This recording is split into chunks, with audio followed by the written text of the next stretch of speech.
Gujarat Titans captain Shubman Gill ఆగ్రహం కట్టలు తెంచుకుంటోంది.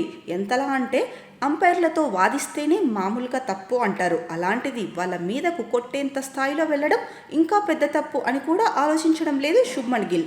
నోరేసుకొని అరిచేస్తున్నాడు, మీద పడి కలబడిపోతున్నాడు. అంతే. ఈ సీజన్ అంతా అలాగే ప్రవర్తిస్తున్న గిల్ నిన్న సన్ రైజర్స్ తో మ్యాచ్లో 2 సందర్భాల్లో అంపైర్లతో తీవ్ర వాగ్వాదానికి దిగాడు. మొదటిది, గుజరాత్ బ్యాటింగ్ చేస్తున్నప్పుడు తనను అంపైర్ రన్అట్గా ప్రకటించడం గిల్కి అస్సలు నచ్చలేదు.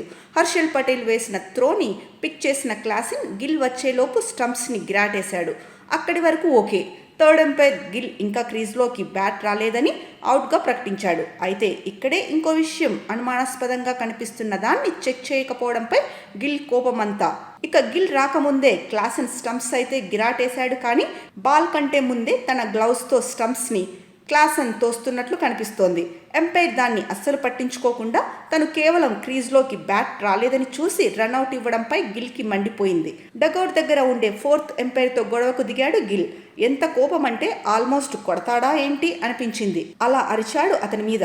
తర్వాత సన్ రైజర్స్ బ్యాటింగ్ చేస్తున్నప్పుడు అభిషేక్ శర్మ కాళ్లను నేరుగా బాల్ తాకితే గుజరాత్ ఆటగాళ్లు అప్పీల్ చేశారు. ఎంపైర్ దాన్ని నాట్అవుట్గా ప్రకటించాడు. దీంతో రివ్యూకి వెళ్ళింది. గుజరాత్ రివ్యూలో అసలు బాల్ పిచ్ కాకుండా నేరుగా లో ఫుల్ టాస్ బాల్ అభిషేక్ కాళ్లకు తగిలినట్లు స్పష్టంగా కనిపిస్తోంది. వికెట్లు కూడా హిట్ అయినట్లు కనిపించింది. బట్ ఎంపైర్ ఏంటంటే పిచ్చింగ్ అవుట్ సైడ్ లైన్ ఉందని చెప్పి అంపైర్ కాల్గా ఇచ్చాడు. సో గ్రౌండ్లో ఉన్న అంపైర్ అప్పటికే నాట్అవుట్ ఇచ్చాడు కాబట్టి అభిషేక్ నాట్అవుట్ అయ్యాడు. దీనిపై గిల్ కోప్పడ్డాడు. చాలాసేపు ఆటను ఆపేసి మరీ అంపైర్లతో వాగ్వాదానికి దిగాడు. అసలు ఫుల్ టాస్ బాల్కి పిచ్చింగ్ గోల ఏంటి అనేది గిల్ వాదన. దీంతో చాలాసేపు మ్యాచ్ నిలిచిపోయింది.